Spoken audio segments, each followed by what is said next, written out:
কারুনের চাইতে বেশি সম্পদ তো আর কারো হবে না। ও আতাইনাহু মিনাল কুনুজি মা ইন্না মাফাতিহাহু লাতানূউ বিল উসবাতি উলিল কুওয়া। আল্লাহ বলে কারুনকে আমি এত সম্পত্তি দিয়েছি বান্দা, শোনো, তার সম্পত্তির শুধু চাবি বহন করার জন্য 70 জন সামর্থ্যবান মজবুত যুবকের পিঠ বাঁকা হয়ে যাইত। এটা হলো বিশুদ্ধ তাফসির। মানে 70 জন যুবক কাঁধে করে চাবি বহন করত। ফলে সিমেন্টের বস্তা যেরকম 50 কেজির বস্তা ট্রাকের থেকে গোডাউনে নেওয়ার জন্য কেউ যখন কান্দে লয়, ওই রকম তার যেমন পিঠ বাঁকা হয়ে যায়, এই রকম চাবির বোঝা বহন করতে গিয়ে যুবকের পিঠ বাঁকা হয়ে যায়।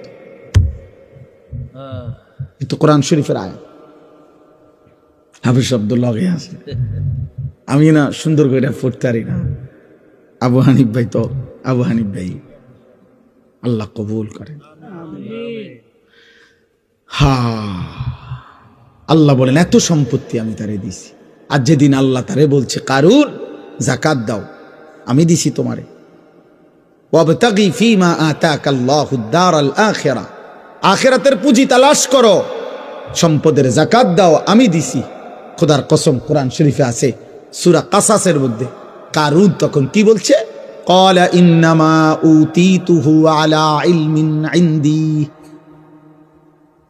নাফরমান বলছে, মূসা তোর আল্লাহকে বল আমি আমার এই রাশি রাশি সম্পদ সব আমার বুদ্ধি খাটাইয়া কামাই করছি।